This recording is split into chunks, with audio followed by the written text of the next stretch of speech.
Aman. Oke, sudah direkam. Oke, ini materi-materi. Jadi core di Olimpiade Kebumian. Geologi. Geologi itu nanti masuk ke dalam petrologi atau yang kita kenal sebagai batuan yang akan kita bahas hari ini dan mineralogi, mineral. Di mana mineral itu adalah bahan yang menyusun batuannya, gitu. Nah, ini mineral, nanti dia bisa menjadi batuan. Makanya setiap jenis batuan mengandung beberapa mineral, gitu. Nah, kakak tanya dulu nih, kalian udah siapin kalkulator, udah siapin kalkulator statistik ya, udah siapin buku sama bahan buku dasar belum? Buku catatan, kalkulator sama buku dasar yang kalian pegang itu apa aja? Boleh kalian share ya.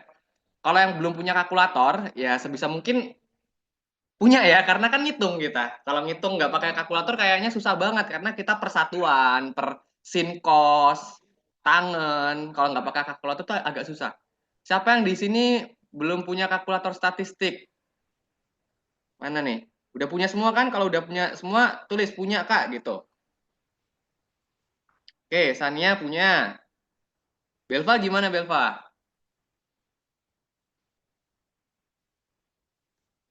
Oke, punya. Oke, aman ya. Aduh, nggak punya ini harus harus itu ya, harus punya. Kalau nggak minimal minjem deh sama anak geografi. Geografi itu kan pakai kalkulator statistik juga. Itu murid murid kakak ada yang di geografi namanya Ataya, siswa privat kakak.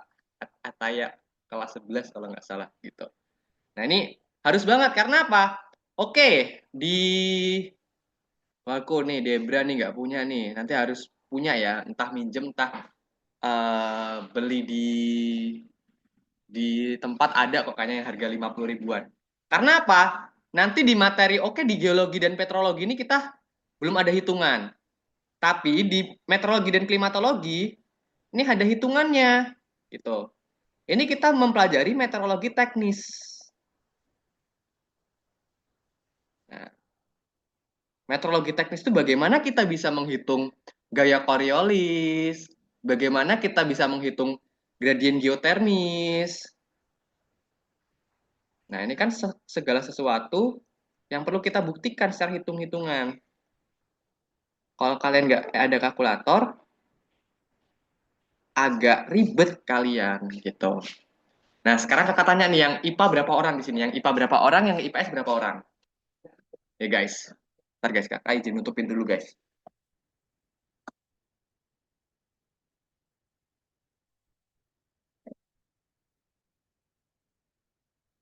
Oke, yang IPA berapa orang? Yang IPS berapa orang di sini? Aku IPA, oke. IPA 2 orang kak, IPS 1 orang. Yang kelas 10, yang kelas 10 4 orang nih. Wow, kelas 10 mantap. Kelas 10 mendominasi regenerasi ya. Mantap, mantap, mantap. Kelas 10 harus punya kalkulator ya dari sekarang ya, diupayakan karena kalian masuk ke dalam olimpiade yang ada hitung-hitungannya gitu. Oke, terus materi yang ada hitungannya lagi, hidrologi. Nah, hidrologi itu di dalamnya mencakup apa? Mencakup oceanografi, air tanah, dan air tawar. Nah, ini hidrologinya. Terus ada materi paleontologi. Nah, paleontologi itu apa? Materi paleontologi itu adalah materi yang memfokuskan pada pembentukan fosil. Fosil. Nah, dan yang banyak hitungannya lagi, dia ada di geomorfologi. Nah, geomorfologi itu adalah bentuk permukaan bumi. Kalian ngitung bidang sesar, kalian ngitung uh, jurus strike. Nah, ini juga ada hitungannya. Sama, yang banyak hitungannya lagi, dia adalah astronomi. Pure ada 3 materi hitungan di sini. Pakai garis bawahi warna biru ya. Hitungan, hitungan, hitungan. Itu 3-nya penuh dengan hitungan. Sisanya logika saintifik gitu. Nah, sekarang setelah kakak tunjukkan core materi kebumian, kalian juga harus sadar kalian udah kuat di mana gitu. Coba kalian sebutkan materi yang kalian udah kuat. Semisal si ini Arum, oh saya kuat di geologi, Kak, di hidrologi, dari kuat yang ke lemah. Kalian coba tuliskan materi yang dari kuat ke lemah kalian. Misalnya paling kuatnya meteorologi, kuat kedua paleontologi, paling lemah astronomi. Oh, tulis. Gitu. Coba kalian tulis di kolom komentar materi yang dari kuat ke lemah kalian gitu ya. Oke, silahkan. Biar kita susun strateginya untuk ngambil jatah juara di Kabupaten Boja gitu.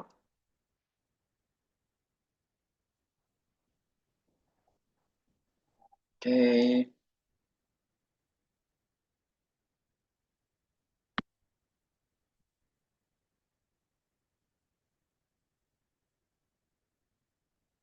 sebelum kita masuk ke materi batuan, geologi batuan dan mineral. Ini yang Windows 10 namanya siapa nih yang Windows 10 nih?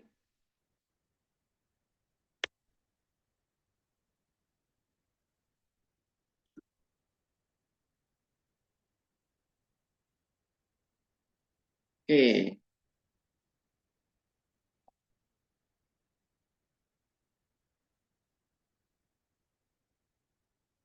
geologi, paleontologi, hidrologi, klimatologi, meteorologi, astro. Oke, geomorfologinya belum disebut sih sama Julian Julian Bayu nih. Oke, geologi, paleontologi, hidrologi, meteorologi, astro. Oke, astro ditaruh terakhir ya. Biasanya astro itu kebanyakan terakhir sih. Kebanyakan itu agak susah. Oke, biologi, astronomi juga taruh di terakhir. Oke, mana lagi nih? Pasti itu ketakutan tersendiri menghadapi astronomi. Padahal astronominya kebumian itu cuma menghitung paralaks bintang, asensio reksta, peta matahari gitu, apa benda langit. Oke, yang lainnya mana nih? Yang kelas 10 PD-PD aja ya, walaupun banyak, walaupun kalian ini PD-PD aja. Pokoknya di Olimpiade itu kita modal PD aja dulu sambil latihan dengan penuh keyakinan gitu. Yakin aja dulu deh gitu kan. Tuh. Oke, gimana gimana? Yang kelas 10 belum nge-share nih.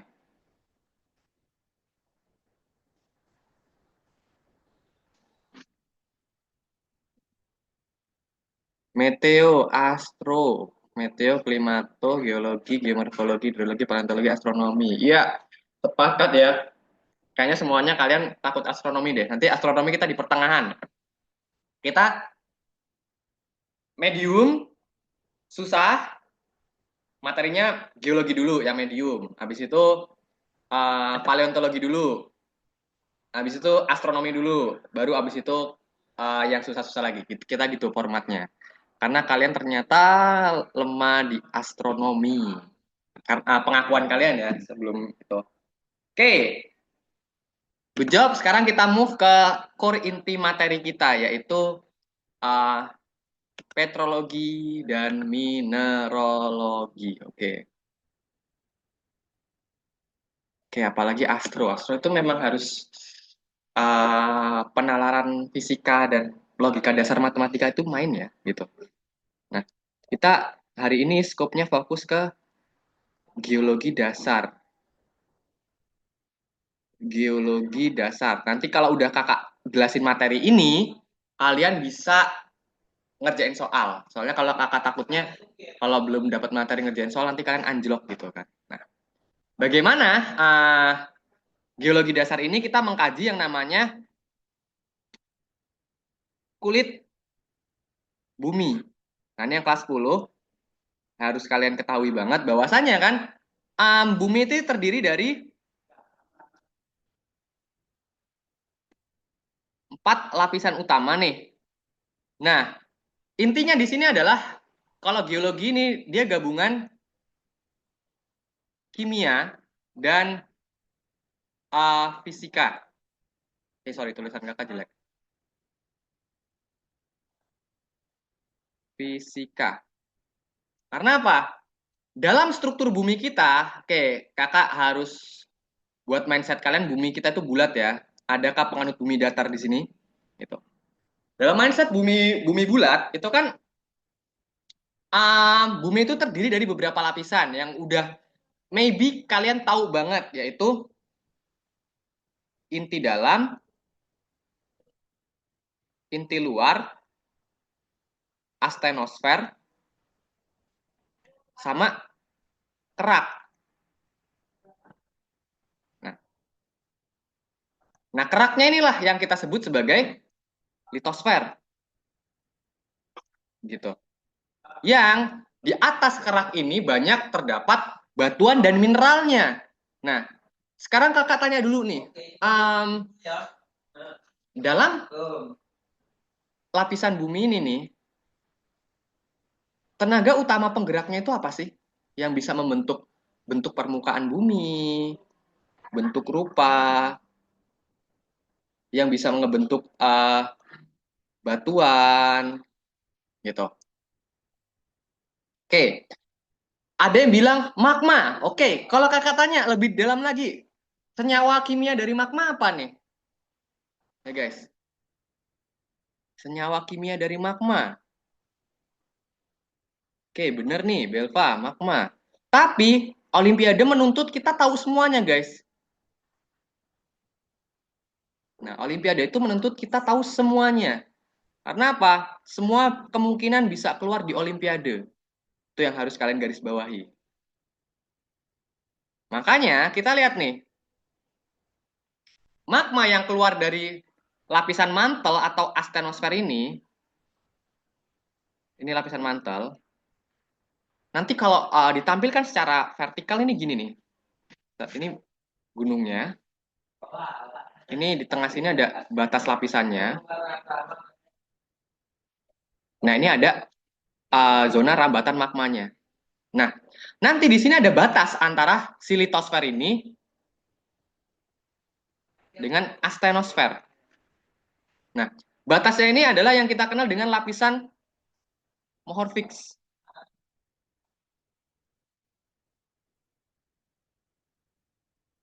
Nah, ini adalah istilah-istilah yang harus kalian pahami juga. Bahwasanya ketika magma naik ke permukaan, set. Nah, magma ini kan kandungan senyawa kimianya kan SiO2 nih. Nah, SiO2. Kalian harus tahu senyawa-senyawa kimianya juga gitu. Jadi jangan sampai kalian gagal paham karena di Olimpiade kalau cuma tanyain magma-magmanya aja itu terlalu basically terlalu dasar gitu. Nah, magma yang naik ke permukaan ini dia menggerakkan lapisan kulit bumi. Nah, nah lapisan kulit bumi itu kan dia kan tipis nih.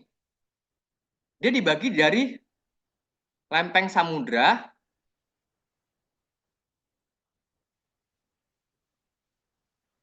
sama lempeng benua. Nah, lapisan litosfer yang ada di atasnya nanti memisah ketika ada pergerakan dari magma ini atau SiO2 ini gitu. Makanya coba kalau kakak tanya, um, tebel mana lempeng samudra sama lempeng benua, guys? Ya, guys.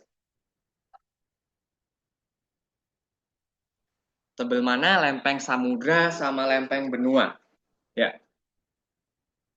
Kalau kalian bisa memperinci ketebalannya itu gujub banget. Itu berarti kalian memang jatuh cinta dengan kebumian. Wah, gile.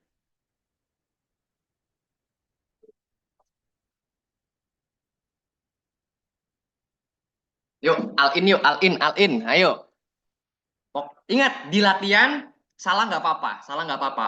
Kak, aku takut nanti kelihatan nggak bisa di depan pelatihnya gitu. Nggak apa-apa, salah nggak apa-apa guys. Kakak dari dulu open minded kok. Yang penting nanti pas ngerjain soal jangan salah, dapat poin maksimal gitu. Pede aja dulu. Oke, lempeng benua lebih tebal. Jelas gitu, lempeng benua lebih tebal. Tapi Olimpiade menuntut kita tahu jenis ketebalannya gitu kan. Karena dulunya kan dalam sebuah konsep teori apungan benuanya Alfred Lothar Wegener gitu kan. Dalam teori apungan Alfred Lothar Wegener ini kita harus lebih oke, good job nih, ada yang udah jelasin si Belva nih. Yang lainnya jangan takut ya. Takut nanti aku kelihatan odong banget lagi. Pokoknya all inin aja, jangan sampai um, takut salah gitu. Oh ya, Aul. Nah, kita kan lihat nih dalam teori Alfred Ottaway Wegener bahwasannya dunia itu mengapung kan, lempeng itu mengapung, di mana kita dahulunya itu adalah sebuah benua besar yang kita kenal sebagai Pangea. Nah, ketika ada gerak divergensi lempeng ini gerak yang kakak gambarin ini ya, dia lempeng saling berlawanan. Nah, si benua ini memisah jadi Laurasia dan Gondwana. Buminya makin kecil nih.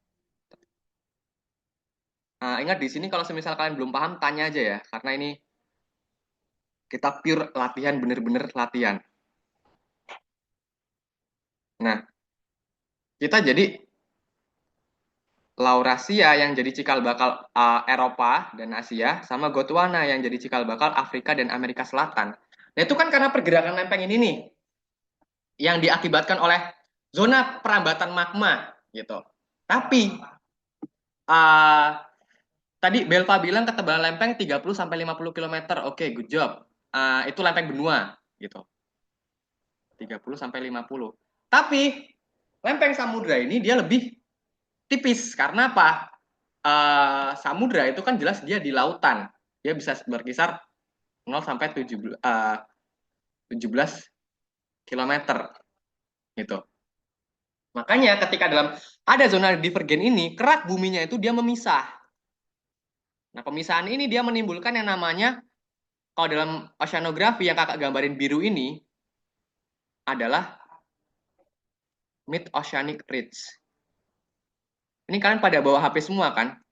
Coba kalian search di Google mid-oceanic ridge itu apa? Itu bagian punggung laut samudra yang warnanya itu biru banget dibandingkan dengan laut-laut di sekitarnya.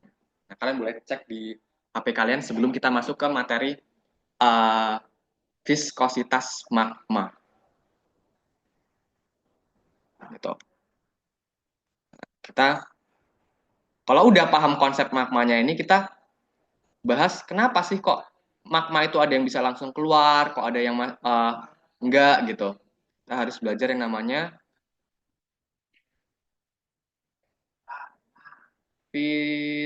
viskositas magma. Jadi gini guys, magma itu kan ada yang muncul ke permukaan, ada yang masuk melalui celah-celah, ada yang bisa sampai menyentuh lubang kepundan. Di sini ada yang tahu lubang kepundan nggak guys?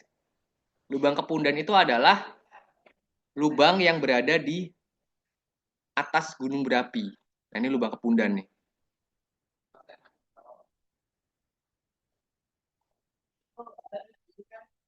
Nah, ini namanya lubang kepundan. Nah, magma bisa keluar lewat jalur ini. Nah, kenapa kok dia banyak bisa melalui banyak jalur gitu? Karena dia ada yang namanya yang kita kenal sebagai viskositas magma atau garis besarnya itu adalah hambatan aliran magma. Ingat guys, ketika kita masuk zona olimpiade, itu bahasa kita itu harus disaintifikkan. Jadi kita terbiasa dengan bahasa-bahasa viskositas, intruisi magma, terus granualitas, uh, vesikular. Itu kita harus membiasakan diri dengan bahasa-bahasa yang menurut kalian itu cukup asing gitu. Atau ada yang baru dengar istilah yang barusan kakak sebutkan? Ya guys, kayak granualitas, viskositas, terus intruisi, Bowen reaction, katatropisme, uniformitorisme. Ada yang baru dengar? Atau ada yang udah pernah dengar, guys? Kalau yang udah pernah dengar, good job sih. Jangan bilang, udah pernah dengar kak dari kakak sekarang. Nggak gitu juga. Gitu. Gimana? Kita saling sharing dulu, guys. Gimana? Debra, gimana? Udah pernah dengar istilah-istilah yang tadi kakak sebutkan belum? Kayak viskositas, terus oke, skala Wentworth. Oke, sudah dengar beberapa. It's okay, nggak apa-apa. Belum pernah, Kak. Oke, Debra kelas 10 ya? Ini yang Windows 10 namanya siapa nih yang Windows 10 nih? Oke, it's okay. Kita step by step gitu. Sebelum kita masuk ke batuan dan mineral. Karena apa? Ya, batuan itu ya bisa terbentuk karena magma. Contohnya kayak igneous rock. Tapi kita kalau nggak paham konsep magmanya agak zonk juga gitu kan. Ya, magma yang membeku disebut batuan beku. Nanti nama lainnya igneous rocks gitu kan. Nanti ada proses litifaksi. Litifaksi itu ada di batuan sedimen. Nah, itu kan istilah-istilah yang harus tahu, harus wajib banget kalian tahu, bukan sunnah lagi. Itu harus kalian tahu banget. Nah, kita sekarang bahas dulu nih, sebelum jadi batuan, magma ini dia akan yang namanya terjadi hambatan aliran magma. Jadi magma yang harusnya keluar gini, dia terhambat nih guys. Nah, hambatannya ini biasanya diakibatkan oleh berbagai faktor. Nah, ini kakak hapus dulu. Ini sambil kalian ingat ya, jangan dicatat dulu. Pokoknya liatin dulu kakak ngejelasin. Ketika udah lihat, baru kalian boleh catat gitu. Nah, ini ada beberapa faktor yang mempengaruhi namanya hambatan aliran magma. Faktor yang paling utama adalah bagaimana itu adanya kandungan silika. Nah, silika kan SiO2-nya tadi. Nah, SiO2 ini kan faktor penentu jadi magma ya. Kalau dia SiO2-nya lebih tinggi, ini kakak ibaratin gini ini tinggi gitu.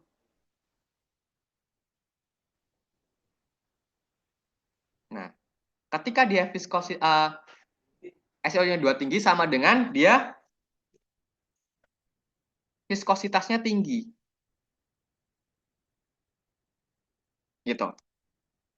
Terus selain dia ada kandungan silika, dia ada kandungan apa lagi? Dia ada kandungan suhu. Ingat, kalau kita udah bahas suhu, berarti kan suhu itu dinyatakan dalam derajat Reaumur, derajat Fahrenheit, derajat Celcius, dan derajat Kelvin. Nah, F, Kelvin, Celcius, Reaumur. Ini karena apa guys? Di beberapa soal dia minta ditunjukin derajat Kelvinnya, bukan derajat Celciusnya. Makanya persatuan ini kalian wajib tahu banget gitu. Jangan tahu aja, tahu banget. Nah, suhu ini ketika suhunya rendah, kalau kakak tanya, suhunya rendah, viskositas magmanya gimana nih?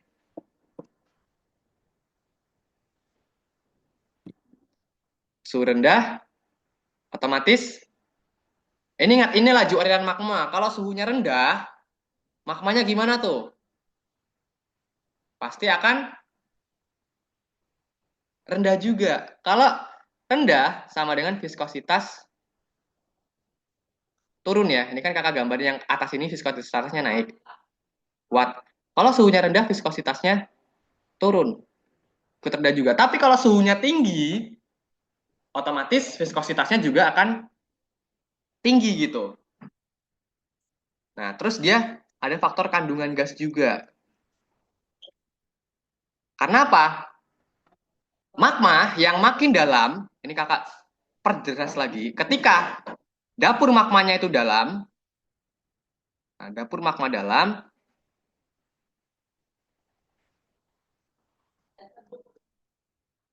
nah, ketika dapur magma dalam, tekanan gasnya kuat atau rendah, guys? Guys, berbanding dengan dapur magma dangkal.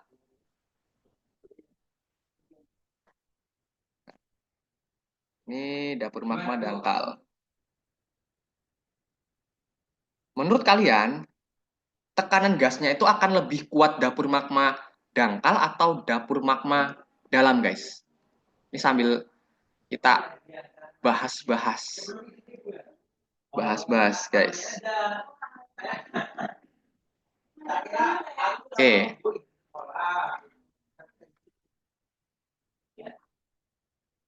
Nah, menurut kalian tekanan gasnya akan seperti apa nih, guys? Jangan takut salah, jawab-jawab aja. Di latihan salah diperbolehkan.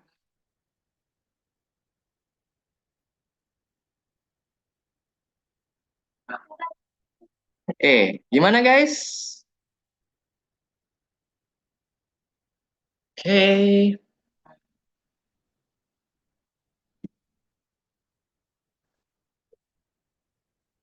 Oke.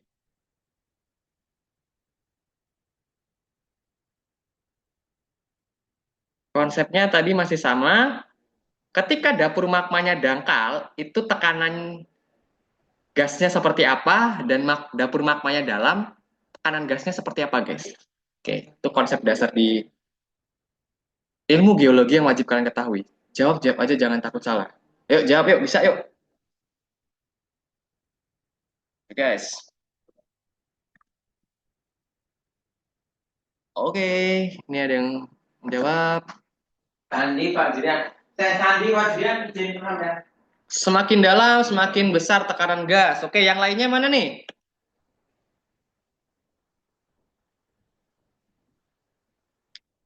Yang lainnya mana nih? Oke, yang lainnya mana?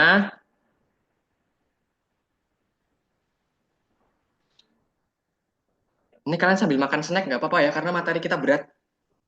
Materi Olimpiade itu materinya berat. Kita harus siap dengan menerima kemungkinan yang ada. Gitu. Oke, Belva bilang semakin dalam dapur magmanya itu akan semakin besar tekanan gasnya. Yang lainnya apakah sepakat atau ada pendapat lain gitu, guys? Ya, guys. Oke, kakak open minded banget pokoknya. Kakak open minded banget. Ntar guys, kakak buat ini dulu, buat laporan ke SPJ ke guru kalian pembelajarannya. Oke, sambil kalian tahu guys. Yang kelas 10, please jangan takut salah, jangan takut kelihatan nggak bisa. Ya kakak dulu awal-awalnya juga nggak bisa guys, tapi kan belajar. Gitu. Belajar dari kesalahan, lama-kelamaan jago gitu kan. Oke. Oke. Mana nih yang lainnya nih? Yang lainnya mana? Julian, gimana Julian? Debra, Arina, April. Namanya kayak nama penyanyi Avril Lavigne.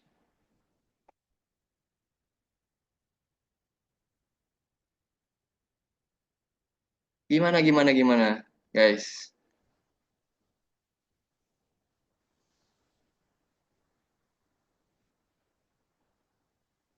Oke, kita bahas. Nah, ingat guys, dapur magma itu adalah sebuah zona besar di lapisan di bawah lapisan litosfer yang mana itu zona keluarnya magma. Nah, ini kalau diibaratkan gini nih. Ini kan litosfer. Ini gunung. Ini zona perambatan magmanya tadi alirannya yang dipengaruhi oleh viskositas magma, hambatan aliran. Nah, di sini dia ada dapur magma yang di bawah gunung berapi yang kita sebut sebagai lakolit. Tapi lakolit ini dia punya pusat dapur magma yang ada di dalam bumi yang kita kenal sebagai batolit. Nah, semakin dalam dapur magma nih, dia tekanan gasnya itu akan kuat.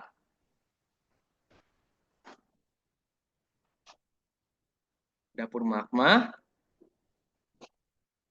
tekanannya makin kuat karena apa? Karena dia akan melalui beberapa fase. Makanya ketika dapur magmanya dalam, itu letusan gunungnya itu dia eksplosif. Dia akan menimbulkan eksplosif. Dengan lontaran-lontaran kayak letusan gunung tipe Strombolian, tipe Perat Plinian, itu kan karena dapur magmanya dalam. Tapi kalau dapur magmanya dangkal, kayak tiba-tiba di sini udah ketemu dapur magma, nah dia tipenya akan lebih ke efusif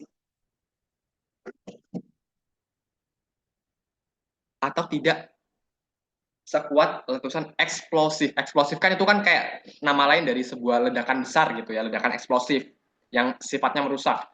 Tapi kalau efusif ini dia hanya keluar gitu. Sejauh ini bisa dipahami nggak guys dari materi dasar kita mau masuk ke geologi. Kita baru nyangkut magmanya loh. Bisa dipahami nggak guys?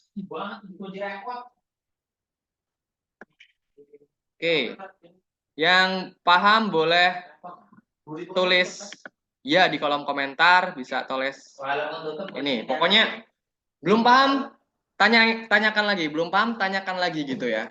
Karena di geologi ini kita nyangkut materi banyak loh guys. Kita selain batuan dan mineral, kita juga nyangkut materi vulkanologi, terus seismologi. Kita nyangkut dua materi ini selain petrologi dan mineralogi. Karena apa? Semua itu menyangkut di geologi. Jadi geologi itu adalah core-nya banget, dan itu banyak banget kalian. Nah, yang masih kurang familiar, nggak apa-apa. It's okay, nanti kita bisa pakai latihan soal. Nanti kita jam 10 maybe, jam 10 kita latihan soal gitu. Oke, good job. Kita udah bisa masuk ke materi ini nih. Materi batuan dan mineral. Karena apa? Nanti magma yang membeku ini, yang karena kandungan viskositasnya ini, ketika si magma ini beku,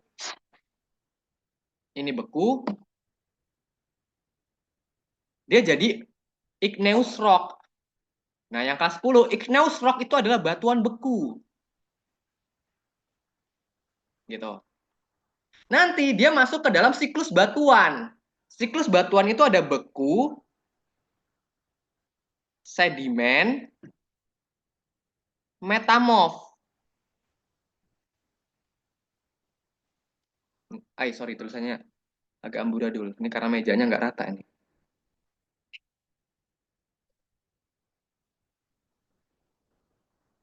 Nah, beku berarti kan dari magma yang membeku nih.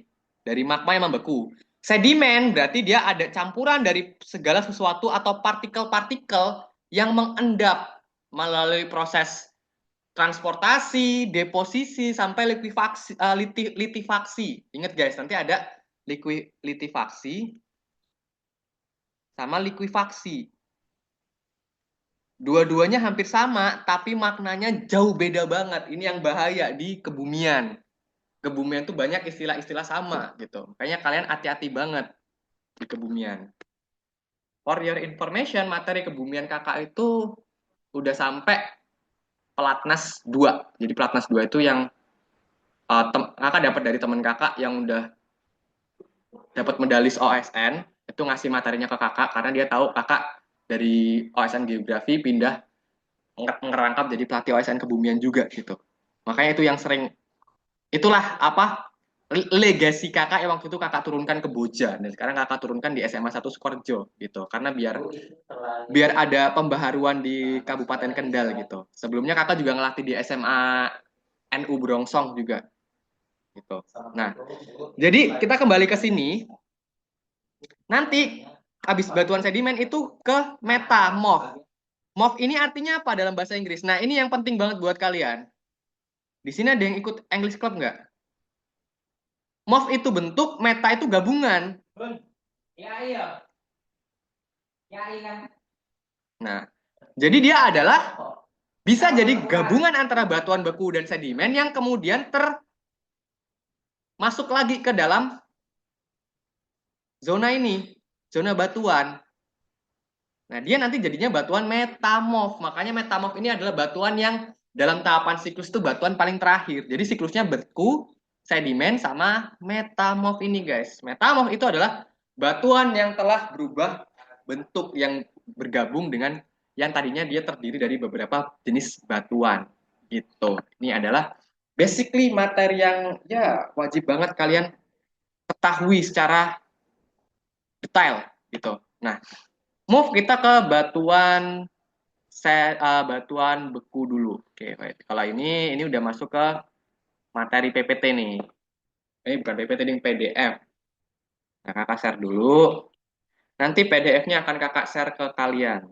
Jadi wajib banget kalian uh, tahu gitu ya. Wait, kakak share dulu. Share screen. Oke, ini nih. Oke. Ini materinya udah masuk dalam, guys. Jadi kalau kalian ini tadi pagi pada sarapan semua kan? Kalau belum sarapan kelar kalian. Ya, guys. Oke, sambil bawa snack, bawa minum. Ini kan kalian di lab ya. Nanti kalian besok mulai hari Senin kalian sediakan makanan ya, sediakan makanan untuk belajar yang seperti ini. Karena wow, ini sangat-sangat ribet. Nah, ini yang tadi kakak jelaskan dari magma itu, kenokris, henolit, terus sudah buat sate. Kalau bisa satenya dibagi ke teman-temannya sih. Ini tadi udah kakak jelaskan yang ini nih. Nah, temperaturnya, perhatikan temperatur magmanya. Nah, ini yang tadi kakak jelaskan nih. Bagaimana magma ini, tadi kan kakak jelaskan secara gambar tangan kakak ya. Nah, coba kakak tanya dulu, ini pernah keluar di soal Olimpiade nih. Dari gambar ini, coba kalian prediksi ada berapa pergerakan lempeng? Ada berapa pergerakan lempeng dari gambar ini? Karena ini pernah keluar di soal Olimpiade kebumian. Oke. Kakak kasih waktu 1 menit.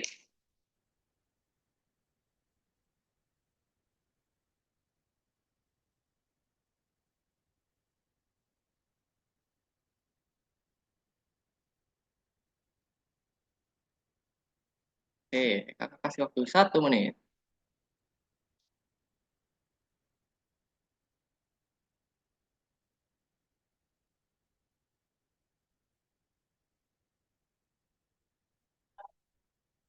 Ada berapa zona pergerakan lempengnya? Jangan takut salah, guys. Oke, kelok. 3, Sania jawab 3. Yang lainnya? Oke, yang lainnya jawab. Jangan takut salah, guys. Pede-pede aja dulu. Kakak juga sambil makan snack nih. Karena kalau ngelatih materi Olimpiade ini, materi itu bener-bener sulit. Jadinya kakak juga harus sedia snack juga nih. 4. Yang lainnya?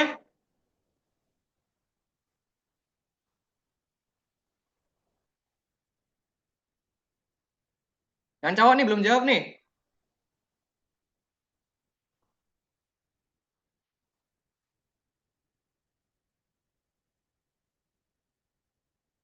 Gimana yang cowok nih?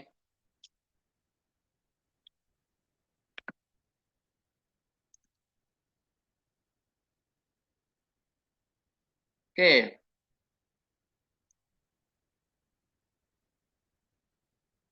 Julian. Apa nih Julian? April belum jawab nih April. 4. Oke, kita lihat. Pergerakan lempeng itu adalah pergerakan lempeng secara konvergen, divergen, sama transform. Konvergen yang dia saling bertemu, ini basic banget dasar. Divergen dia saling menjauh. Transform dia cuma papasan, temu gitu. Nah, kita lihat di sini. Ini divergen. Satu. Konvergen. Dua. Lainnya ada nggak? Nggak ada. Di sini nggak ada pertemuan. Jadi, yang benar dari gambar ini adalah pola pergerakan lempeng dari gambar ini cuma ada pola dua lempeng, konvergen dan divergen. Perhatikan polanya guys. Ini magmanya naik ke atas, jadi divergen, turun ke bawah jadi zona subduction atau zona penujaman lempeng, sehingga dia magmanya merambat ke atas menjadi gunung berapi. Nah ini perhatikan, ini ada gunung api, ada Simon. Simon dengan gunung berapi itu beda. Simon itu adalah gunung api tengah laut yang hanya terlihat puncaknya saja. Itu. Nah ini Simon. Jadi bedain banget antara gunung api dengan Simon gitu, karena dia bentuknya beda. Oke, kita lanjut. Ini lokasi-lokasi terbentuknya magma yang tadi kakak jelaskan. Ada di Mid Oceanic Ridge, ada di. Nah, kalau gambar ini nih, baru dia ada berapa pergerakan magma? Ada satu, dua, tiga, empat. Nah, ini baru lebih jelasnya gambar yang kalau tadi indikasinya empat, ini baru benar. Nah, coba perhatikan, guys, dari gambar ini, guys. Kalimat-kalimat yang belum kalian ketahui yang mana nih? Karena apa? Kebumian, for your information, 20% soal berbahasa Inggris. Gitu. Kakak ambil contoh. Misalnya soal, which the following of magma intrusion in surface plate. Di, dia mengikuti intrusi magma di permukaan lempeng itu adalah apa nih? Jadi kalau kalian nggak paham bahasa Inggris, agak zoom juga gitu. Makanya kakak tekankan 20% soal berbahasa Inggris ini harus kalian bener banyak gitu. Jadi yang kelas 10 jangan kaget ya. Wah, Masya Allah, Olimpiade Kebumian ini kok susah banget ya, udah ada hitungannya. Soalnya ada yang berbahasa Inggris, materinya banyak, kok kayak gini. Tapi kalau kalian bisa dapat piagam tingkat provinsi, guys, itu kalian mau masuk Undip atau UNES itu udah gampang banget. Karena murid kakak yang juara-juara itu udah masuk Undip sama UNES. Yang juara kebumian udah masuk Undip, sekarang teknik geologi gitu. Terus yang di Boja itu dia udah masuk UNES juga. Jadi kalian sakit-sakit dahulu, bersusah-susah dahulu, tapi nanti kalian di PTN-nya itu masuk tanpa tesnya enak, daripada kalian nanti pas kelas 3 repot belajar UTBK 3 bulan belum tentu keterima. Tapi kalau kalian udah punya piagam ya, piagam OSN dan piagamnya juara, bah itu kalian mudah banget nih. Oke, coba guys, uh, kalian kalimat yang kata-kata yang belum kalian tahu di scope ini, coba kalian tulis di kolom komentar kalian yang nggak tahu yang mana. Nanti kakak bantu jelaskan gitu guys. Ingat, mumpung ada pelatihnya, tanya terus, nggak apa-apa. Tapi kalau lagi latihan soal nggak boleh tanya.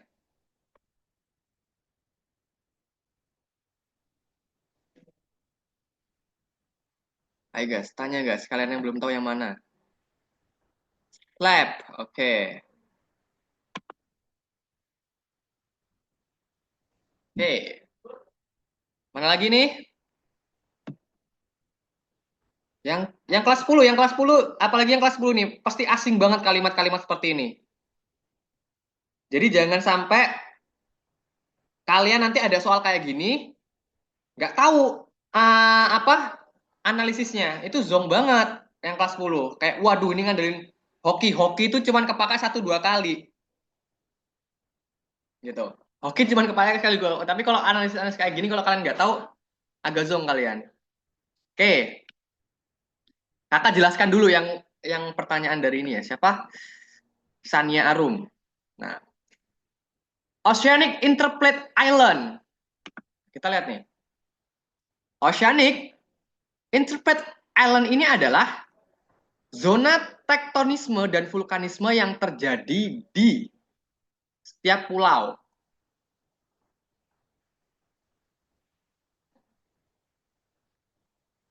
Vulkanisme di pulau. Nah, nanti zona-zona ini nih, zona-zona oceanic ini, kalian lihat kok bisa sih Kak ada zona tektonisme di sini? Kalian lihat sampingnya Oceanic Interplate Island itu dia ada trends. Ada yang kita kenal sebagai palung. Palung itu adalah zona penujaman yang ketika lempengnya dia kalah, dia masuk ke dalam, membentuk pola V. Nah, dia membentuk pola V. Suatu wilayah lautan yang bisa dikategorikan sebagai palung ini kalau dia udah mencapai kedalaman lebih dari 6.000 meter. Karena dia saking nujamnya gini guys, kalah, nujam ke bawah, set gini. Nah, dia makin dalam, makin kuat tujamannya dia makin dalam. Makanya dia ada di samping Oceanic Interplate Island karena dia ada zona tektonismenya gitu. Nah, terus ada yang tanya nih, slab. Nah, slab ini adalah zona di bawah zona subduksi yang ada zona prem betanya gitu. Terus ini nih, si Belva tanya, Kak, rift zone. Ini rift zone juga penting banget.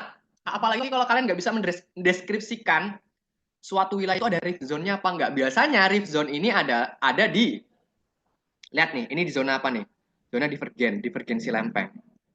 Nah, rift zone ini adalah zona celah. Celah batuan.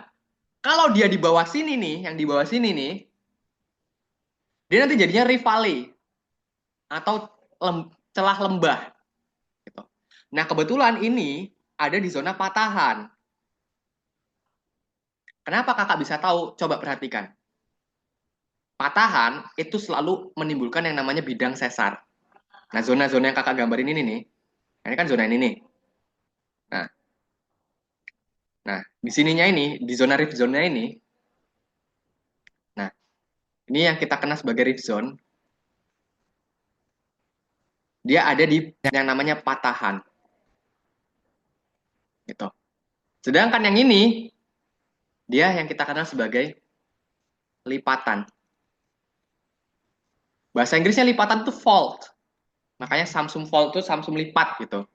Patahan ini fault. Jangan sampai kalian kebalik di soal. Kalian kebalik di soal, zong kalian. Gitu. Ini karena nanti di soal ada materi kayak gini, kakak jelaskan juga di sini. Gitu. Makanya kalian harus paham banget, guys. Ini bener-bener materi-materi yang keluar di Olimpiade Kebumian semua. Yang kelas 10 jangan shock. Kalian udah daftar OSN belum sih? Kalian udah didaftarin OSN belum? Ya, guys. Coba. Kalian udah didaftarin OSN belum sama operator sekolah kalian?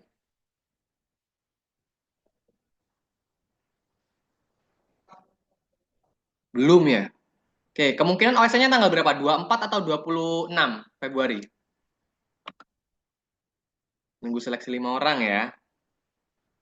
Oke, maybe nanti tanggal 24. Wow, 24 ini udah tanggal 31. 3 minggu lagi nih kayaknya kita harus all in deh. Harus all in, bener-bener all in. Materi latihan soal, materi latihan soal. Oke.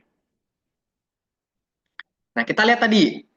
Red zone-nya udah kebahas. Terus ada yang jawab lagi. Transform fault. Subduction zone. Nah, transform ini adalah pola. Julian typing. Gimana Julian? Oke, oke, oke. Transform fault ini adalah pola pergerakan lempeng yang cuma papasan aja. Gitu. Oh, belum pasti tanggalnya. Oke, oke, oke. Nah, dia cuma papasan, dia nggak ketemu nih. Nah, ini yang wajib kalian ketahui. Kenapa sih kok bentuk kepala? Kalian tahu Pulau Sumatera kan? Pulau Sumatera kan bentuknya gini nih. Nah, Pulau Sumatera tuh bentuknya gini.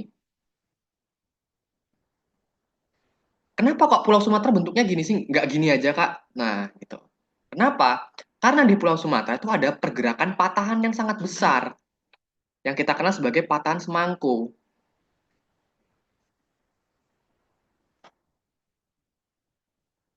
Jadi sepanjang Pulau Sumatera itu guys, dari Aceh sampai Lampung, kakak kan provinsi aslinya Lampung, tapi kakak kuliahnya di Semarang, S2-nya di Semarang, di UNES. Nah, patahan ini memanjang dari Sumatera sampai Teluk Semaka. Jadi semakanya itu diambil dari kata nama semangku patahannya. Nah, bentuk Sumatera yang seperti ini karena dia dipengaruhi oleh pergerakan lempeng secara berpapasan atau transform fault. Di mana dia yang ke arah kiri itu pergerakan secara sinistral. Ini juga pernah keluar guys di OSN Kebumian guys. Yang sebelah kanan, ingat ya ini cuma papasan ya. Yang sebelah kanan sini dia pergerakan transform secara dekstral. Ini pahami banget kalian pola-pola pergerakannya karena kedepannya kalian tuh ditunjukin studi kasus. Studi kasus kemarin OSP kemarin ya guys. Itu studi kasusnya itu di Beledukuwu. Kakak ingat banget. Kakak waktu itu bahas sama murid kakak yang lolos ke provinsi. Beledukuwu Jawa Tengah. Dijelasin kenapa dia seperti itu. Bla bla bla bla. Magmanya seperti apa. Nah, besar kemungkinan di 2025 nanti ya studi kasusnya itu juga tempat-tempat yang ada pergerakan secara transform, rezonnya, zona subduksinya gitu. Kalau zona subduksi ini adalah zona penujaman lempeng. Nah, ini di sini zona subduksi nih. Nah, ini juga wajib banget kalian ketahui. Kalau yang di sini dia membentuk palung, di sini enggak. Dia membentuk yang namanya Iceland Arcs atau kepulauan vulkanik. Nah, kalau kakak ambil contoh, kepulauan vulkanik yang ada di Indonesia itu adalah kepulauan yang ada di sepanjang pantai barat Sumatera. Ini kepulauan vulkanik semua. Karena apa? Ini ada di zona yang namanya busur magmatik. Oh, ini bahasanya udah bahasa kelas tinggi semua nih guys. Jadi kakak harap kalian nangkep ya. Ini busur magmatik. Kak, busur magmatik itu apa? Nah ini nih busur magmatik nih. Ini zona-zona ini nih. Karena ada proses keluarnya magma sehingga dia membentuk pulau-pulau vulkanik itu. Ini bahaya banget kalau kalian nggak tahu materi ini guys. Bahaya banget, so dangerous. Karena ini materi penting banget. Lihat dari studi-studi kasusnya itu banyak keluar di Olimpiade Kebumian tingkat kota maupun tingkat provinsi gitu. Jadi tingkat provinsi itu Pilgan 50, esainya 10. Jadi kita udah bahas soal-soal esai gitu. Tapi kalau uh, tingkat kota full pilihan ganda semua. Syarat untuk itu kita kita harus lolos passing grade dulu gitu ya. Oke. Sejauh ini bisa dipahami nggak nih ya guys? Bisa dipahami nggak dari penjelasan-penjelasan kakak tentang lokasi-lokasi terbentuknya magma dalam konteks tektonik lempeng? Ya guys. Yang belum paham, tanya lagi. Nggak apa-apa. Kakak open banget. Kalau paham tulis paham, kalau enggak bagian mana yang belum paham?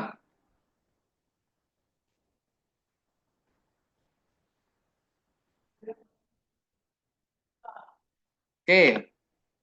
Nah, kalau paham, kita boleh move ke yang kelas 10 paham nggak nih? Yang kelas 10 dulu. Yang kelas 10 paham nggak nih? Soalnya kalian kakak yakin shock banget nerima materi yang seperti ini.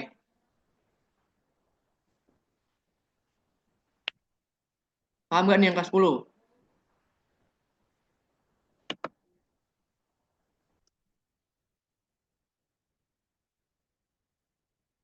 April paham nggak? Arina, Tania,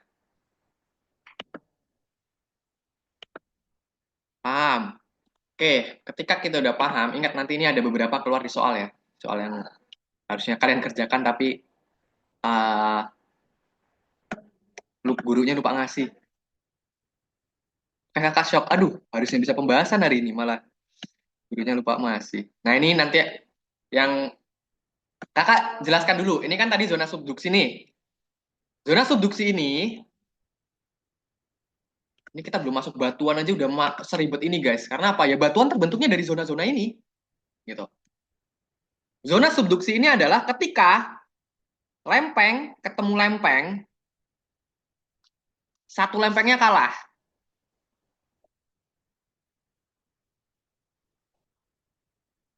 Ntar guys, kakak ngirim ini dulu laporan lagi buat laporan pertanggungjawaban SMA 1 Sukorejo. Ini kan pakai dana sekolah. Jadi kalian tuh termasuk istimewa loh didatengin pelatih. Boja itu datengin kakak itu dari 2020 itu dia udah habis berapa berapa belas juta itu. Berapa belas juta Boja itu. Makanya mereka uh, selalu menguasai di tingkat kota gitu. Karena sekarang kakak ada di sekolah kalian, kita harus tembus passing grade Jawa Tengah. Itu harus mati-matian kita guys. Itu. Kalau bisa kita ambil tempatnya Boja gitu. Kemarin Boja udah nawarin kakak lagi, tapi karena kakak udah nggak ada waktu, jadinya hmm, fokus ke SMA 1 Sukorejo dulu gitu. Oke, ingat, zona subduksi adalah ketika ada satu zona kalah. Set. Nah, ini zona subduksinya. Nah, zona subduction ini dia yang tadi akan menimbulkan yang namanya Iceland Arcs atau kepulauan vulkanik. Dan ketika zona subduksi makin ke bawah, dia akan membentuk yang namanya trench atau palung laut. Gitu. Nah, kita lihat nih, pelelehan parsial kerak benua bagian bawah namanya anaktesis. Cuman ini jarang banget keluar di tingkat kota. Ini udah levelnya udah provinsi nih. Gitu. Nah, yang berikutnya adalah zona tumbukan. Kalian tahu bertumbuk nggak? Kalau tangan kalian ini sama-sama kuat nih, tangan kalian sama-sama kuat, ditumbukin, biar gitu, dor, dor, dor. Ada yang kalah nggak? Ketika sama-sama kuat, ya, nggak ada yang kalah, imbang. Makanya zona tumbukan ini dia nggak akan membentuk yang namanya palung, nggak akan yang membentuk namanya zona subduction. Zona tumbukan ini adalah ketika dia lempengnya sama-sama kuat. Nah, ini semuanya bergerak dalam zona konvergen ya guys, pertemuan lempeng. Di sini kuat, di sini kuat. Mereka tabrakan. Nggak ada yang mau ngalah, nggak ada yang hujam ke bawah, mereka ngangkat semua ke atas. Makanya zona inilah zona yang menyebabkan terjadinya pegunungan. Kakak ambil contoh, pegunungan Himalaya, kenapa kok dia bisa 8.000 di atas 8.000 meter sepanjang Pakistan sampai Bangladesh, sampai India, Pakistan, India, Nepal, Bangladesh. Karena apa? India ini tadinya itu dia benua sendiri. Dia bergerak ke atas. Nah, ketika dia bergerak ke atas, dia tabrakan sama lempeng Eurasia. Dia tabrakan sama lempeng Eurasia ini, menimbulkan lipatan yang sangat dahsyat, tumbukan yang sangat dahsyat. Makanya tumbukannya inilah yang kita kenal sebagai pegunungan Himalaya. Jadi pegunungan Himalaya itu adalah contoh nyata dari collision yang ada di planet bumi kita. Itu contoh nyata. Sama pegunungan Andes, itu adalah contoh nyata pegunungan zona collision yang ada di bumi kita. Itu wajib banget kalian tahu tanpa terkecuali. Itu ya. Oke, ini udah. Nah, ini tadi yang udah kakak jelaskan. Ini bentuk trendsnya ya. Trends ini pasti polanya seperti ini. Gitu. Lihat di sini, ketika kalian menemukan zona ini, oh berarti dia bukan zona collision, tapi zona subduction. Patokannya ketika ada arah panah di bawah sini, kalian ilangin zona ininya, kalian udah bisa tahu. Gitu. Continental litosfer ini berarti adalah kerak benua. Tuh yang wajib kalian ketahui. Dan inilah yang menimbulkan rangkaian pegunungan bukit barisan yang ada di Pulau Sumatera. Oke, kalau sudah pusing, kakak kasih waktu 5 menit buat kalian nge-refresh diri kalian. Wah, gimana kesan pertamanya ketemu kakak dengan materi yang sebegitu sulitnya gitu? Ada yang shock nggak nih? Yang shock angkat tangan ya. Yang shock tulis di kolom komentar. Karena ini materi yang wajib banget kalian kuasai guys. Kakak nggak pengen murid-murid kakak kalah gitu. Makanya kita harus all in semua. Jadi kita penuh gambar. Nanti gambarnya ini kakak share ke kalian. Jangan sampai kalian salah menganalisis gambar. Salah analisis gambar, telak kalian ngejawabnya. Makanya sampai misalnya nih gambar-gambar kalian ini nggak bisa mendeskripsikan ini lipatan atau patahan, zong, ini nih lipatan. Dilihat kenapa kok bisa indikasi lipatan? Lihat pola ininya nih. Nah, polanya seperti ini. Nah, pola-pola kerutan seperti gini, ini namanya pola lipatan. Kalau patahan beda lagi. Patahan itu batuannya homogen, makanya dia patah crack gitu. Tapi ini pola lipatannya semua. Nah, ini kalian harus bisa mengindikasikan. Dan rata-rata gunung itu terbentuk dari pola lipatan. Kalau patahan itu biasanya dia kayak lembah, kayak patahan rembang gitu. Itu kayak yang wajib banget kalian pahami. Oke, kakak kasih istirahat rehat 5 menit buat nge-refresh. Habis itu kita masuk ke materi di bawahnya yang lebih sulit lagi. Wah, ini kita ketemu materi yang sulit-sulit banget hari ini. Oke, sambil kakak makan snack dulu nih. Ntar kakak izin ke toilet dulu guys.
Oke, tinggal 2 menit lagi baru kita masuk materi selanjutnya.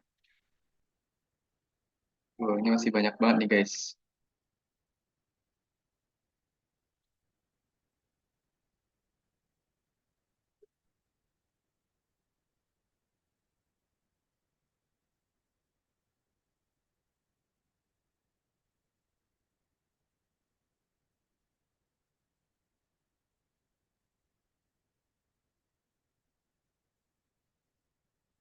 Oke, habis ini kita bahas reaksi Bowen. Ini yang sering banget keluar di OSN kebumian. Nanti kakak kasih bagian reaksi Bowennya ini. Ya, kita 1 menit lagi ya. Sorry, sorry.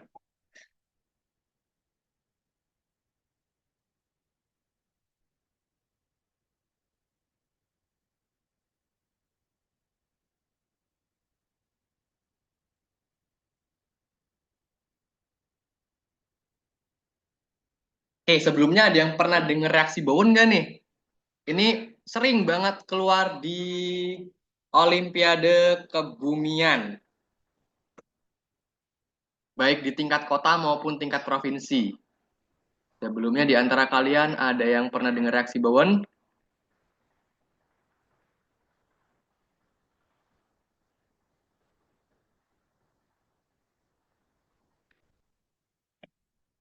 Oke, pernah. Oke. Nah, kita ulik lagi nih, apa ini reaksi Bowen tapi secara mendetail. Ingat, Bowen ini hanya ada terjadi di geologi. Karena ahlinya ini Norman, nama lengkapnya ini Norman L. Bowen. Jadi dia ngebuat reaksi bagaimana dia urutan pembentukan silikat, ya, urutan pembentukan silikat. Nah, ingat, ini udah mau masuk ke dalam tahap batuan. Kita udah mulai masuk nih ke tahap batuan. Karena apa? Batuan itu kan terbentuk dari susunan beberapa mineral. Nah, di reaksi Bowen ini dibahas mineralnya. Nah, kita lihat nih, urutan pembentukannya itu dari core-nya dari reaksi Bowen ini adalah magma basaltik yang membeku. Jadi udah pasti kita akan bahas pertama itu batuan beku. Karena tahu dari mana? Gabro ini salah satu jenis dari batuan beku. Gitu. Jadi pahami banget. Dari polanya guys, nih kalau kalian mau baca temperaturnya, dia dari temperatur atas ke bawah. First to crystallis. Bagaimana? Ingat, batuan beku ini kakak jelaskan dulu. Dalam konteks batuan beku itu dia ada hipokristalin. Sorry tulisannya jelek. Nah, merah aja biar kelihatan. Hipokristalin sama holohalin sama holokristalin. Bedanya apa? Ingat, kalau kalian lihat batuan beku yang bening gitu, yang bening kayak contohnya obsidian. Ini kakak contohin ya, holohalin ini dia obsidian. Dia kan warnanya bagus nih. Bisa ditembus pakai kaca, bisa ditembus pakai sinar gitu. Nah, itu adalah batuan beku yang terbentuk dari banyak senyawa gelas. Gitu. Jadi, kalau kalian lelehin gelas aja, kalau kalian ada gelas di rumah kalian nih, kalian panasin dengan suhu yang panas banget, dia akan membentuk kayak magma bagus gitu. Nah, ingat kalau hollow hal ini nih berarti dia 100% dia terbentuk dari gelas. Tapi kalau hollow kristalin itu 100% terbentuk dari kristal. Nah, makanya Di sini ada first to crystallis. Kenapa kok dia ada first crystallis? Karena batuan beku ada yang terbentuk dari kristal, yang mengkristal, dan ada yang terbentuk dari gelas. Gitu. Tahap akhir dari kristalin. Contohnya kayak batuan beku, diorit. Kalau kalian lihat, oh di diorit itu kalian cek di internet, itu ada celah-celah kristalnya. Berarti dia karena ada gabungan senyawa kristal. Tapi kalau udah kaitannya dengan hipo, ini kaca atau gelas plus kristal, dia gabungan gitu. Nah, lihat urutannya. Urutan dari, ingat, ini adalah mineral, jenis mineral. Kalian harus tahu banget. Coba deh, kakak flashback. Olivin skala Mohsnya berapa? Olivin skala Mohsnya berapa? Ini kalian sambil ulik-ulik bareng. Kita seru-seruan aja, guys. Kan skala Mohs kan ada 1 sampai 10 nih. Skala Mohs. Yang kelas 10 itu apa? Skala Mohs itu adalah skala untuk menentukan kekerasan batuan. Nah, jelas pertama itu dia ada kapur atau yang kita kenal sebagai talc. Gitu. Senyawanya, nah, olivin, kalian tebak-tebak aja, jangan apa? Jangan ragu. Olivin itu dia ada di zona pertengahan. Skala Mohsnya berapa nih olivin ini? Apa? Oh ya. Yang pengarap. 1, 2, 3, 4, 5, 6, 7, 8, 9, 10. Olivin, ayo guys, orang-orang kebumian langsung bisa ngeklok nih. Oh, olivin skalanya itu ada di skala 7. 8-nya itu zamrud, 9-nya ada korundum, 10-nya ada diamond. Nah, itu udah basically banget ya, orang-orang kebumian ini udah harus tahu banget besaran skala Mohsnya itu berapa. Itu udah di luar otak kalian lah gitu. Ini masih bisa nih 1 bulan kekejar gitu sama kalian gitu ya. Oke, kita lihat olivin ini adalah bagian teratas dari reaksi Bowen. Ingat guys, di soal itu dia bisa menanyakan Bowen reaction yang discontinuous series atau yang tidak berlanjut atau yang continuous crystallization atau yang keberlanjutan. Nah, ini yang wajib kalian ketahui. Yang discontinuous itu mineralnya apa aja? Olivin, pyroxene, dan amphibole gitu. Nah, yang keberlanjutan itu pasti plagios plus feldspar. Nah, ini sering banget keluar nih. Di mana nanti gabungannya dia akan membentuk yang namanya quartz. Quartz ini kalau dalam senyawa skala Mohsnya itu dia ada di tingkatan 6 atau 5 gitu, kakak lupa gitu. Potasium kan ini kan bahan peledak nih. Nah, potasium dia adalah salah satu jenis bahan peledak digabungin dengan feldspar. Nah, komposisinya dari ini dia akan membentuk yang namanya jenis batuannya. Nah, ini udah kebentuk batuan nih. Peridotit, ingat, ini batuannya masuk ke dalam batuan beku semua. Kita belum nyangkut batuan sedimen atau batuan metamorf. Nah, ini adalah batuan beku yang terbentuk dari reaksi Bowen gitu. Ini pahami banget, nanti gambarnya kakak kasih, materinya kakak kasih, urutannya jangan sampai kalian salah. Salah urutan, semisal biasanya soal-soal kayak gini pakai bahasa Inggris guys. The type of Bowen reaction for the mineral is except kecuali. Nah, kalau kecuali kan berarti cari yang nggak ada di sini. Olivin, pyroxene, amphibole, hematit atau peridotit, atau bisa jadi pirit yang keluar di situ. Nanti kalian harus siap sedia ketika segala pertanyaannya itu diujikan gitu. Itu saran dari kakak sih. Oke, sejauh ini bisa dipahami belum nih? Kita baru mau masuk materi batuan nih. Ingat, di Di batuan beku ada reaksi Bowen, di batuan sedimen nanti ada skala Wentworth, ada granualitas. Jadi tiap batuan itu punya ciri khasnya masing-masing gitu. Hari ini kita fokus ke batuan beku dulu. Gitu ya. Nah, igneous rocks itu nanti dibedain guys. Jadi, nah kakak mau tanya nih, batuan beku intrusif apa aja? Batuan beku ekstrusif itu apa aja nih? Intrusif berarti dia magma yang membeku di dalam bumi. Magma yang membeku di dalam bumi. Jadi ekstrusif berarti magma yang membeku di luar bumi. Di luar. Oke, contoh batuan beku intrusif dan ekstrusif adalah kakak ambil satu, gabru itu intrusif.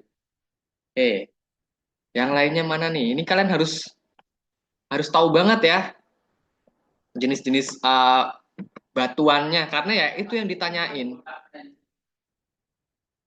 Oke guys,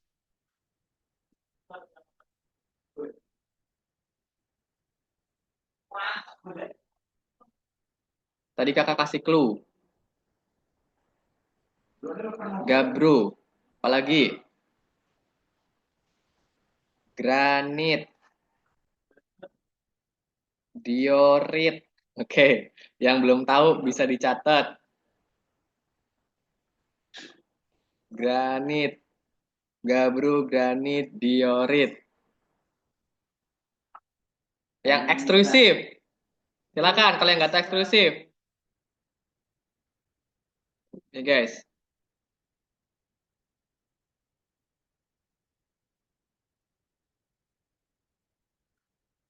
basal, ya benar. Mendingin di bawah permukaan bumi berarti dia magma basal. Basal, riolit. Ingat, yang dinginnya lama biasanya terus dia obsidian. Ini yang kelas 10 wajib banget tahu nih. Sama batu apung. Nah, ini wajib banget kalian tahu berserta dengan gambar-gambarnya, andesit. Ini udah wajib banget tahu, guys. Bahkan ke kandungan mineralnya. Nah, ini kita lihat nih bagaimana bat yang sil ini dia masuk ke dalam zona pembentukan batuan beku intruisif. Makanya dia ada batuan beku plutonik. Ini. Nah, ini guys, kalau sampai kalian nggak tahu gambar ini, bahaya banget. Ntar kakak nutup pintu dulu.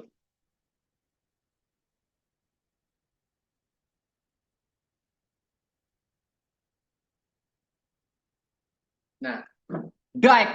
Dike ini adalah rongga dari keluarnya magma yang membentuk cabang. Gitu.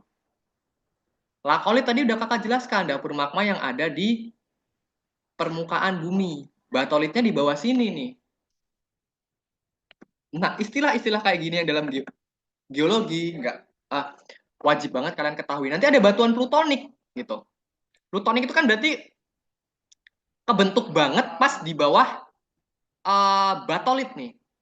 Nah, berarti dia membekunya secara cepat atau lambat nih. Ya guys, sambil kita analisis.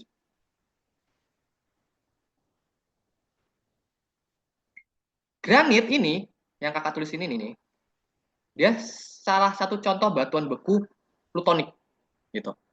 Karena apa? Dia terbentuk di zona kurang lebih 15 13 lagi nih sorry. 15 sampai 50 kilometer di bawah kulit bumi itu. Jadi memang uh, dalam banget gitu kan. Dan dia terbentuknya pas di dalam sini nih. Makanya dia salah satu jenis batuan yang kalau kita lihat tuh ngebuat lantai granit tuh mahal. Kenapa kok bisa mahal? Bayangin diambilnya dari sini nih. Nanti dia bisa naik ke permukaan. Tuh, makanya dia sangat sangat berharga. Tuh. Oke, sejauh ini bisa dipahami apa malah pusing? Ya guys. Ya guys, sejauh ini bisa dipahami atau malah pusing? Ya, yang pusing boleh angkat tangan. Oke, gimana gimana? Yang kelas 10 gimana? Ini wajib banget ya. Waduh, ini kan harus ada yang tereliminasi dua nih. Harus ada yang tereliminasi dua. Nanti coba deh. Nanti nilai itu, latihan ini jadi indikasi juga siapa yang tereliminasi. Karena harus cari 5 yang terbaik, guys. Jadi, di antara kalian ada yang tereliminasi nanti. Entah yang kelas 10 atau kelas 11. Nah, ini yang kakak jelaskan. Ini udah tadi bentuk-bentuknya. Nah, ini adalah contoh nyatanya. Tadi kan cuman kakak jelaskan dari tulisan-tulisan nih. Tapi sekarang udah pakai contoh nyatanya. Nah, ini adalah contoh nyatanya dari intrusif atau yang kita sebut sebagai plutonik yang terbentuk di 15 sampai 50 km di bawah permukaan bumi dan ekstrutif yang pas terbentuk di wilayah di atas. Ingat, kita kalau surface ada kalimat istilah surface. Surface itu adalah aliran permukaan. Itu guys. Ini wajib banget kalian pahami. Magma cool quickly. Ingat, magma membekunya dengan cepat di permukaan. Karakteristik bertekstur, karakteristiknya berstruktur. Nah, ini adalah pembandingannya. Dia kebentuk di permukaan gunung yang meletus, kalau ini dia nanti muncul dari zona-zona seperti ini, kayak zona-zona batuan tua nih, gitu. Nah, dia bentuknya seperti apa nanti? Nah, dia bentuknya seperti ini. Waalaikumsalam. Mas, kunci mobil aja dong, Mas. Ntar, Mas, ntar. Oke. Ntar dulu ya, ntar. Kakak izin. Sengaja.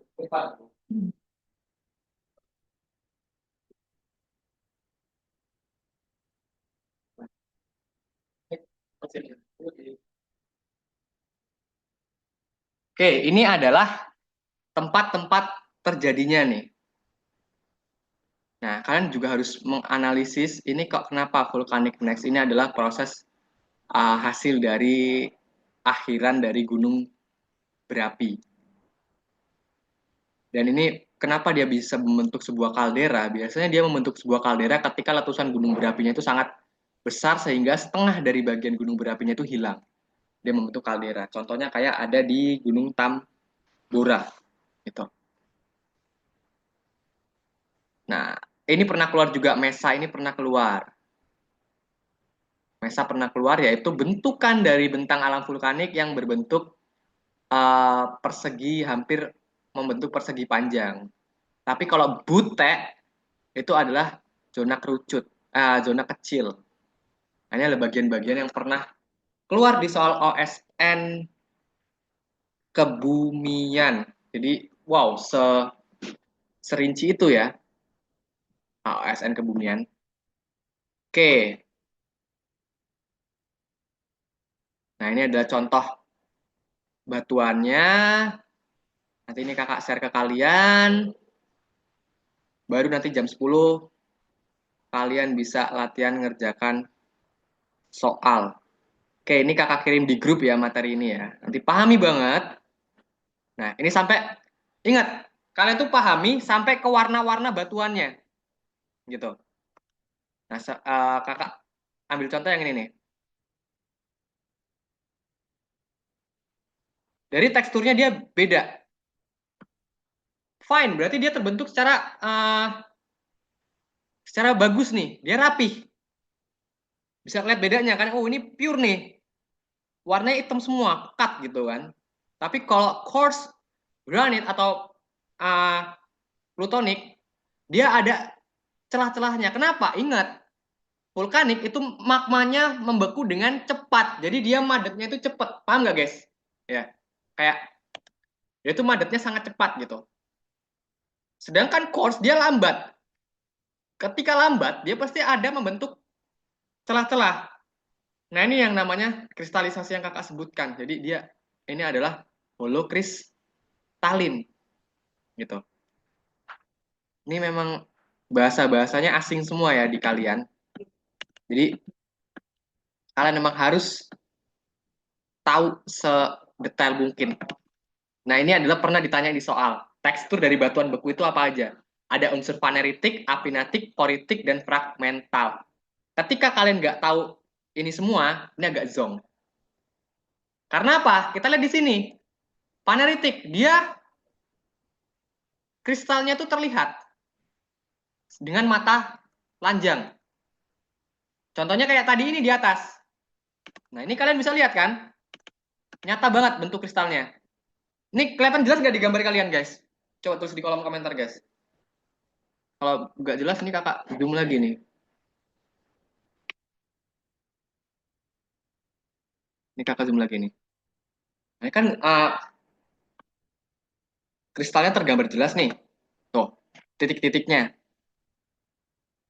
Sedangkan kalau kalian lihat di sini, apinatik atau yang kita sebut sebagai batuan eksklusif, dia kristalnya terlalu kecil untuk dilihat dengan mata telanjang. Kenapa? Karena tadi dia pembentukannya sangat cepat, langsung memadat, tep gitu.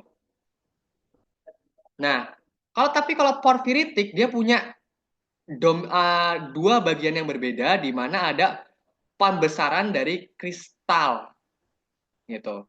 Kalau fragmental dia ada pemisahan dari beberapa material. Ini istilahnya udah Inggris banget sih guys. Jadi kayak kalian harus harus gimana ya? Harus paham banget bahasa Inggris. Apalagi sekarang kan Google, apalagi kalian sering pakai AI ya, jadi lebih mudah untuk belajarnya gitu. Oke, ini contoh-contohnya nanti kakak share ke grup kalian. Oke, Wait. Ini tak kakak share dulu. Baru nanti kalian bisa. Kalian sejauh ini sharing dong. Materi apa yang udah kalian dapat selama ini? Apakah materi materi sedetail ini baru pertama kali kalian lihat atau gimana? Ya guys.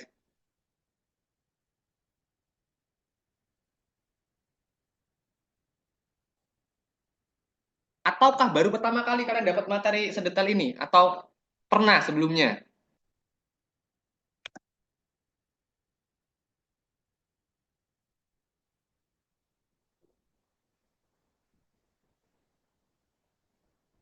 Karena ini kita baru batuan beku aja guys. Nanti ada batuan sedimennya. Makanya abis ini kalian ngerjain soal. Besok Senin kita lanjut ke jenis batuan. Habis itu kalian baru bisa lihat latihan yang lebih detail lagi. Pokoknya kelarin batuan dulu baru kalian bisa latihan soal batuan beku. Jadi ini pahami banget ya guys ya. Dari pola-polanya nanti yang nggak tahu bisa ditanyakan gitu kan. Dan ini sampai ke jenis uh, contoh-contoh batuan bekunya wajib banget kalian ketahui. Biasanya kalian ini kan CBT, kan ditunjukin batuan kayak gini, kalian nggak bisa mengidentifikasikan, kelar kalian. Contoh aja gabro sama diorit deh. Bedanya ada di mana? Oh, gabro ternyata hitamnya lebih banyak, sedangkan diorit ini putihnya lebih banyak. Basalt, andesit. Nah, kita lihat di sini nih, pola gambar-gambar seperti ini kalau oh ya, kakak lupa jelaskan. Di kebumian itu soalnya tuh dibagi jadi 3 level. Lots, mods, hots. Hots ini biasa keluar kalau dalam geologi itu reaksi Bowen, terus magmatisme, terus yang gambar-gambar tadi kakak tunjukin tadi yang apa? Volcanic next, terus seal, batolit gitu. Tapi lots ini kayak gini, kalian cuma suruh menunjukkan, oh ini jenis batuan apa nih dari gambar ini? oh apa perbedaan antara uh, diorit dan granit nih, apa perbedaannya? Kan hampir sama nih. Oh ternyata granit ini ada bercak warnanya, selain putih itu dia ada karena kayak ada warna keping-pingan gitu. Nah itu wajib banget kalian ketahui. Yang paling banyak soal di OSN itu adalah soal tipe mods. Ini hampir 50% tipe mods. Low order thinking skill, medium order thinking skill, high order thinking skill. Jadi semua soal-soal ini wajib kalian pecahkan dan kerjakan nanti pas di OSN yang udah kebentuk 5 besarnya itu. Kerjakan soal yang jadi power kalian. Maksudnya gimana? Kalian jangan ngerjain urutan. Semisal Belva powernya di geologi. Kerjain geologinya dulu. Kalau ketemu soal oceanografi, skip dulu. Terus setelah geologi, kerjain soal medclim. Kalau misalnya powernya di medclim. Makanya tadi di awal, kakak ngetugasin kalian, coba analisis materi yang kalian udah kuat sama materi yang belum kalian kuat. Gitu, yang mana? Gitu. Lemah, materi yang kalian lemah banget, kerjakan terakhir. Karena secara psikologis, kalau kalian langsung ngerjain materi yang susah duluan, kedepannya materi mudah pun jadi susah. Jadi jangan coba-coba mengerjakan soal yang bener-bener kalian nggak bisa pertama. Jangan ngadain, oh kak, kan minusnya nol, ngambil hoki aja. Ingat, ketika mental kalian udah kena, ngitung nggak ketemu, itu kalian down banget. Makanya hitung-hitungan kalau bisa kerjakan di zona terakhir. Fokus kerjakan soal-soal analisis kayak gini dulu, analisis perbedaan, baru grafik, baru hitungan. Astronomi kalau kalian nggak kuat, kerjakan terakhir. Dan astronomi jangan sampai kosong, karena nanti kita belajar astronomi juga. Gitu. Hitungan-hitungan astronominya. Gak seberapa ribet kok hitungan astronomi. Yang penting kalian satu, punya kalkulator dan logika matematikanya jalan. Udah enak banget. Tuh. Oke, sejauh ini ada yang ingin tanyakan gak nih? Ini contoh-contohnya, kakak share ke grup kalian dulu, wait guys. Kakak share ke grup dulu ya. Oke, wait. Kakak buka WA dulu. Sambil ini kakak share soalnya dulu nih yang harusnya kalian udah bisa pembahasan, ternyata kalian malah belum ngerjain ya. Kaget juga kakak. Tar, tar, tar, tar, tar, tar.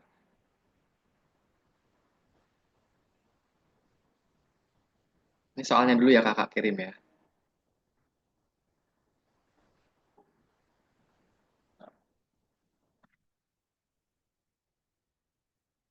Ini ada 35 soal, tapi dari 25 langsung loncat ke 27, nggak apa-apa.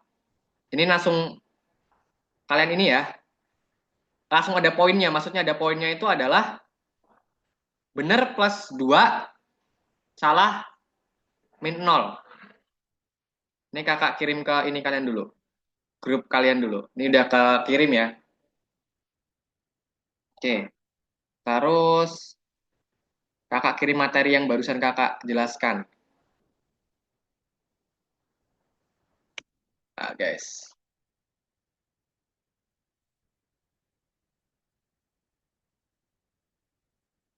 Oke, soalnya sudah kakak kirim.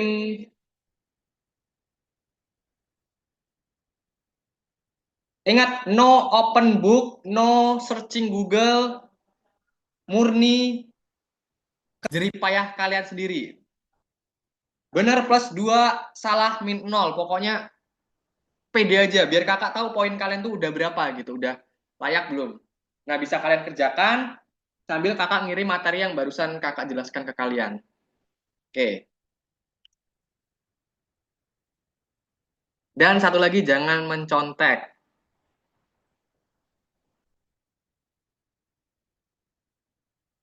Soalnya masih muda-muda nih. Nomor satu. Barusan kakak jelaskan nomor satu ini.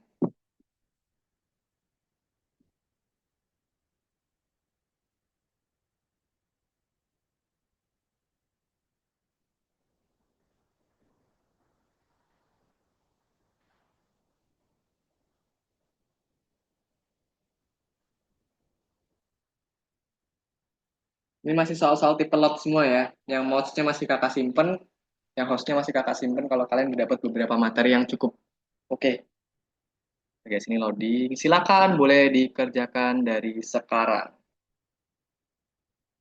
Nanti setengah 11 bisa kita bahas, setengah 11 lebih deh. Ah, iya dikirim di WA, nanti kalau sempet kita bahas. Kayaknya nomor 1 sampai 5 itu masih bisa kita bahas deh. Oke, yang kelas 10 kerjakan juga ya. Ini bisa jadi hasil evaluasi untuk yang masuk ke 5 besar.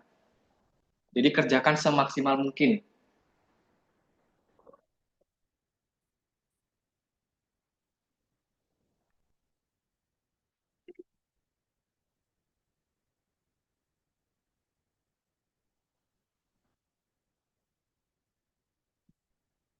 Oke,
oke, ini materinya udah kakak share ke grup ya guys ya.